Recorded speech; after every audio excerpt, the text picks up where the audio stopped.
What's up, everybody? So I have a question for all of you on this video today, and the question is, are you ugly?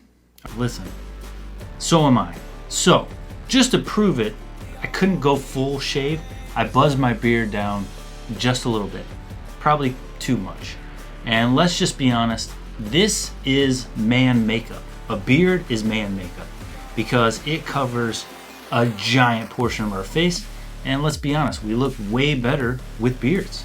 So if you're ugly like me and you got a small little chin, maybe a bald spot that you need to grow out, go check out the Beard Club. They could help us be better looking, and they've been helping me be better looking for a long time now, and I've been using a lot of their products. So go check them out. Right now, I'm using the Derma Roller. This is like my newest thing that I'm on because I'm hoping to grow back this gnarly bald spot on my chin, because I don't want to be ugly, and I want to have this beautiful face makeup to cover up the lower portion of my mug. So if you're one of those fellow bearded out there who use our beard to hide the monstrosity that we have underneath it, well, welcome to the club. Make sure you take care of that bad boy. Use code FNG Academy for a 15% discount. All right, see you guys next time. See you in the video. Make sure you go check out the Beard Club. This growth kit is helping me out. Talk to you guys later. What's up, guys? Welcome to this episode of Beers and Breakdowns. Today we're breaking down the top gunfight scenes from movies. I'm Sean Buck Rogers, former Green Beret, former police officer. This is my homie Abel. I'm a civilian. Giving that civilian perspective. We're gonna take a look at these movies and see if they're accurate, what the tactics are like, and just break them down for you guys so someone with some combat experience, real life combat experience, to see if these things hold up or if it's just all for show. So sit back, relax, and enjoy. Maybe grab a drink. Let's break down the top gunfight scenes of all time.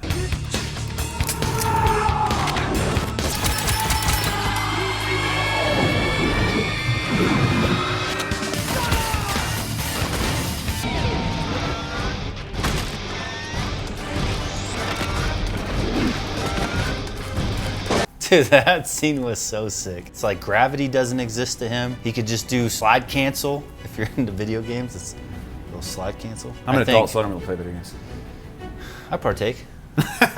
Is it accurate? Of course not. It's not accurate. Nobody could slide through the ground and like pick up, guns off the floor and then hang from chandeliers. Like, I'm not sure any chandelier is gonna support my weight, and I'm a pretty small guy. And you definitely wouldn't just run out of bullets and then toss your guns knowing that you're just gonna pick up new ones in 5 seconds. At least he got shot, so like there's some realistic thing there. It's like there's good fake and then there's just bad fake, and this is definitely up there with the good fake. Yes, I agree. Yeah, not everything you want to be like Lone Survivor, where you want everything super accurate. Sometimes we just want to have fun. I want to think that if I spin it hard enough, I could twist a bullet. That would make me feel good. And if you think that Green Berets wouldn't be out there just yanking their guns all day long trying to get a bullet to curve, if that was possible, you're out of your mind. I think this is one of the ones that hits the mark, nails it.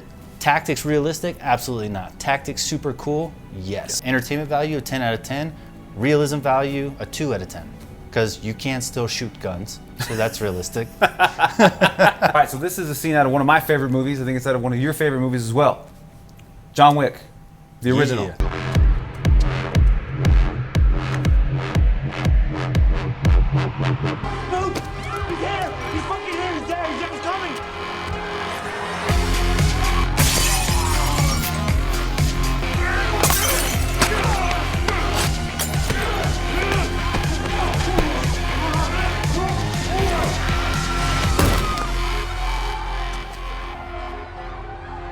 All right. That's a sick scene. Yeah, so one of our favorites, John Wick. I love this movie. I love all of them. If you haven't seen our breakdown of John Wick, we actually did a full movie review. Check it out. Is it gonna be over there? Is it gonna be down there? Where's it gonna be, Abel? You're the editor. I give that one 10 out of 10 out of entertainment. And also, I would say 6 to 7 out of 10 for realism. I think it's far more realistic than people realize. Yeah. He's highly trained. Keanu Reeves can actually shoot really, really well. There's just certain things that they go super kind of out there, and that's like getting thrown off the second story and then immediately just pulling out your gun and fighting through it, not having to, catch your breath. Another one is shooting in the club like that without worrying about where your rounds are going. So every time you're gonna shoot point blank, depending on the caliber of the pistol, the location of the shot, there's going to be follow-on damage. You're not just going to, the bullet's not always just gonna stop inside that person. It could bypass and hit civilians as well. And especially if you're in a crowded club, somebody is gonna get hit. There's gonna be what we call in the military and in the special operations, or in the military, civcas, civilian casualties. And that is what you wanna avoid at all costs. And you're definitely getting some of that if you're gonna be shooting a bunch of people in a busy nightclub. Keanu Reeves, without a doubt, is an amazing shot. Oh, yeah. And he trains competition shooting regularly, so he knows what it takes to transition, target accuracy, reloads, all that stuff, transitioning from his primary weapon to a secondary to a tertiary. He knows how to do all that stuff, which just lends to why the John Wicks are so good.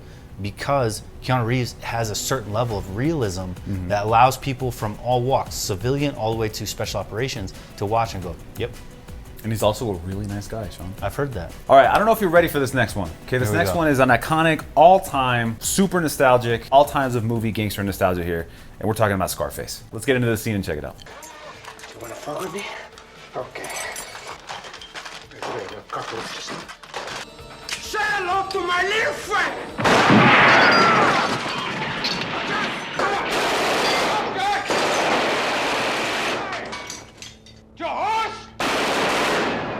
All right, so clearly a very iconic scene from a very iconic movie. So how do you feel about the tactics that were used in this movie in terms of like people infiltrating the mansion and then how he finally chose to defend himself at the very end by taking one last stand with the machine gun? I think it's completely accurate. I think there's a lot of accuracy in this because at the end of the day, he's not a tactician, he's not a military guy. He's just got some serious firepower and he uses it. There was a lot of things that a lot of mistakes you could make when filming a scene like this that it seemed like they avoided. And that is multiple shots out of a single shot grenade launcher. That would be really frustrating if he's just like tunk, tunk, tunk, tunk, and all of a sudden it's like grenades coming out of nowhere. I hate when there's ghost ammunition. Okay. It pisses me off like no other. But what did he do? He picked a single fatal funnel where he knows that everyone's gonna have to come through to get to him, and he decided to defend that spot. He didn't let them come through the fatal funnel and start overwhelming his room, because then he would have to start getting targets individually and have a long way to traverse in order to get those targets. He hit the grenade launcher at a very choice time. That's when they were stacking up on his door and he can get the most damage possible before allowing them to flow in. So that was a really smart decision to make. The next smart decision to make is the fact that he uses his high ground to his advantage. He doesn't stay in the room and then allow everyone to come up to his level, because then you just lost that tactical advantage of low ground, high ground. And if they came up and they're all on the same level, now everyone's on the same page, except he's at a disadvantage because he's only one shooter versus multiple. Yeah. Instead, he decides to push out of the room and stand on the balcony and use the high ground to his advantage, which gives him a much better view. It makes transitioning much easier for him. It also makes digression easier for him because once he moves backwards, they can no longer see him. So he could always take cover and use that to the advantage. And then also creates a funnel with the only entrance to the stairs. Whether there's one or two, he knows how they have to get up to his level because it's his house and he knows the layout. So there was a lot of really smart tactics made by someone who doesn't really know tactics. He's not claiming to be military or anything like that. He's just a gangster doing gangster. So entertainment value, 10 out of 10. Realism, 10 out of 10.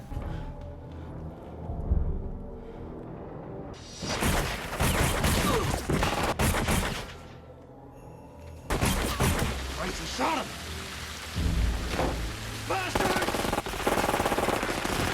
All right, so in that scene, it starts off a little weird. I don't know anything about real world tactics or how things would go. You've also been a police officer, so you not only have the perspective of being a soldier, but you have the perspective of being actually on the police team and possibly going into a building and dealing with somebody. So whether you've done it or not, you still have an idea of how that would go. Would people hanging from the ceiling and then dropping back down be something viable? Would that work? No, he pulled a straight up Ninja Turtle move, and that is not good tactics. I don't know how long you think you could hold yourself up on a ceiling and stay there while one hand, he's not even like fully pressing onto the ceiling. He's holding one hand onto a pistol and then shoot, and then suddenly there's just randomly a pull-up bar in the ceiling that allows him to hang from and come in perfect for follow-on shots hanging from the ceiling. Yeah. So unless you're part of the Ninja Turtles or the Foot Clan, hanging from the ceiling is a bad tactic. Highly unrealistic, not gonna happen. And then there was like multiple other things that just went wrong, like rockets exploding and him jumping with the explosion behind him. Yeah, it looks cool and it's entertaining, but if you think that an explosion next to your body is gonna create some real damage, some real internal damage that's gonna prevent you from continuing the fight, you are out of your mind. One man versus an entire SWAT team and the one man has a pistol, highly unrealistic. Entertainment value of this, I'll give it a 5. I have to watch the whole movie. Entertainment for me, it was like a little too far-fetched for me to truly like get engulfed in it because it's going for realism. Right. It's not going for like comic book type stuff. So I give it a 5. Realism, I give a 0 just from the hanging from the ceiling scene. That is absolutely ridiculous. All right, so this next scene doesn't really need any introduction. And if you guys are watching this video now, you guys probably saw us review this very recently. But this is a shootout scene from Heat. Can't say enough good things about this movie. I can sit here and fanboy over it for the next half an hour, but instead I'm just gonna say let's watch this scene and then let's get the Green Beret perspective. Yeah, let's do this.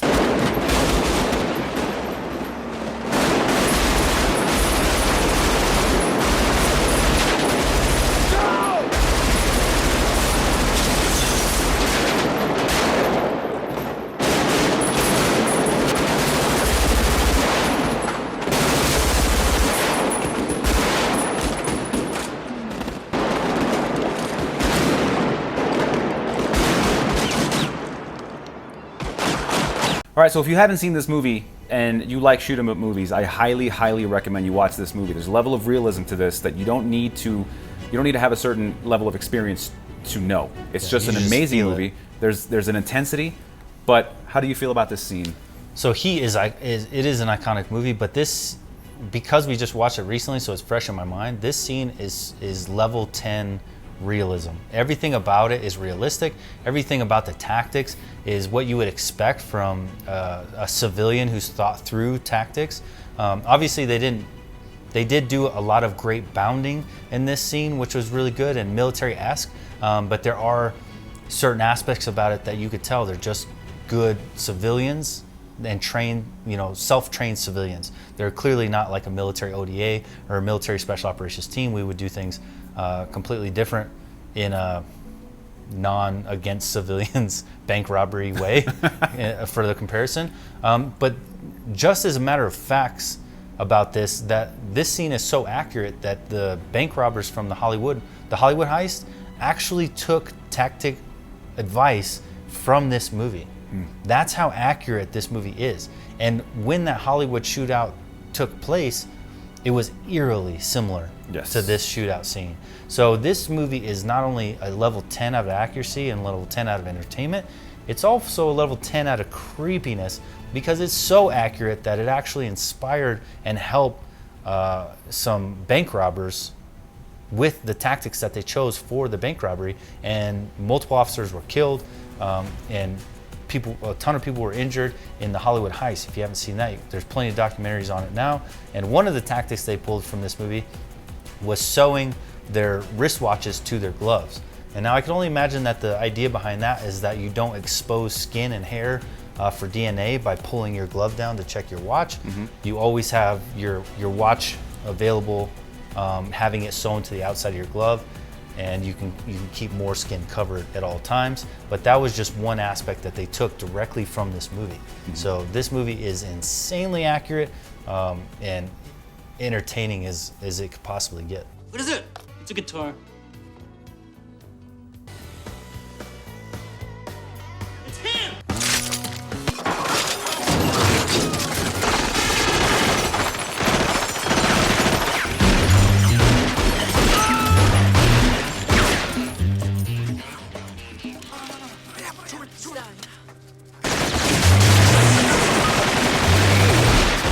So I think this is fitting into the narrative of the first scene that we watched, where it's such a cool movie. I'm not sure that we're worried about the realism and tactics, but with that said, how do you feel about this scene? That's so badass. It's so It cool. was so cool. He did the behind the back. Yeah, Antonio Banderas was just such a badass, and he looked so cool, and the scene looked so cool, and that whole like Mexican bar vibe with the dust everywhere, and he's shooting like this. Like, how is he? He's like playing drums with his pistol. Like, ta, ta, ta, ta, ta, ta.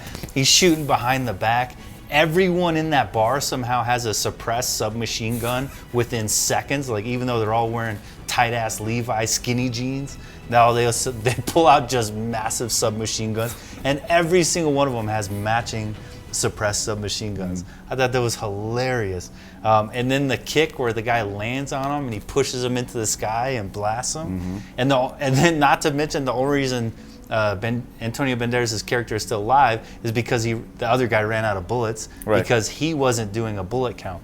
Something about special operations is always maintaining track of how many bullets you have left. Now, it's not an accurate science, it's not an exact science, right? We're not knowing like, I have 26. We're not, Rain Man counting every bullet, but we definitely have an idea of how a half mag feels within our weapon system versus a full mag versus a nearly empty mag, and how many shots we've roughly fired to know when we're out. Because the last thing you ever want to do is to go pull the trigger and it goes click.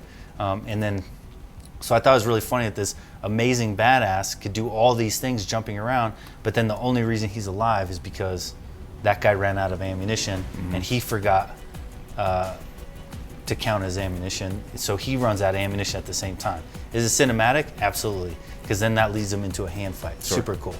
So entertainment value, 10 out of 10. Realism is obviously like a 0 out of 10, but it was so cool. Well, I don't even care. Well, there you have it. Obviously, it's one of those things where it's just so cool. Nobody cares if it's real or not. He can still give you that realistic perspective, but at the end of the day, when you're watching this, I don't care. He doesn't really care. It's just so badass. If you haven't seen Desperado, it is an awesome, awesome shoot 'em up movie. I highly recommend it. But with that said, let's move on to the next scene. ¡Paren! ¡Paren, Desperado!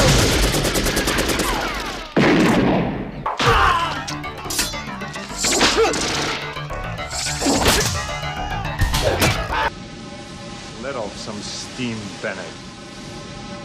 All right, so you guys just saw that scene, and it is by our beloved Austrian that we have here in America, that we hold very near and dear to our hearts, Mr. Arnold Schwarzenegger in the movie Commando. Father-in-law to Chris Pratt. Yes. Just crazy. What planet what reality do we live in these days? But obviously you have him in one of his signature roles back then. He's huge, he's buff, he's got stripes all over him, very Stallone-esque. Terrible got a huge acting. gun, apparently hands made of steel, and he's just taking people out. How do you feel about this scene? Oh, it was ridiculous. It was a comedy. It was a comedy to watch. To have him see, he's like, yeah, throwing saw blades. But when you watch him come up to the shack, there's like 10 people, and they all unload on him. And all of a sudden, but now that he's on the attack, he could take out one by one with this long, drawn-out throw of a saw blade. And then he throws something else and just knocks the guy out in the window. And it's like, I love when movies are so cheesy that they come in one by one, and it's like one, and then the other guy's like, oh, it's my turn? One, instead of just all coming in at once, overwhelming them. Speed, surprise, violence of action is something we say a lot as Green Berets, because we don't want to give you the chance to just pick us off. We want to overwhelm you with violence and surprise and just completely throw you off. So we don't operate in a way that is like, set them up, lay them down, set them up, lay them down. We just come in, flow in, and hopefully shock you so much that you choose not to even fight because you know what the end result's going to be. So that's always our goal in special operations. That's why they say speed, surprise, violence of action. Overwhelm the enemy so much and so fast that their reaction is to run, is flight instead of fight. Because if I can get you flight, then you drop the weapon, you give up, and you throw your hands up, and no loss of life. That's the best case scenario. All right, guys, so I give this realism a 0 out of 10, obviously, but entertainment value, I still give it an 8 out of 10. Yeah, but I'll give it an 8 out of 10 just because I love Arnold Schwarzenegger so much. If it was any other actor, I would give entertainment value probably a 2 out of 10. That's how much weight Arnold Schwarzenegger holds. I just love his movies, and I love that, you get what you get and you don't throw a fit. All right, so the next scene, again, a movie that needs no introduction, but this is a very famous, very iconic scene from a movie called The Matrix with our good friend, back again, Keanu Reeves. Now this in a whole different light. They're walking into a heavily guarded facility. They have 2 duffel bags full of guns that they plucked out of the air with the, you know, the fun Matrix stuff. Yeah. And they go through the metal detectors, and then a gunfight ensues. So let's watch it, and then let's get your take on this one. Let's do it. Loose change. Holy shit.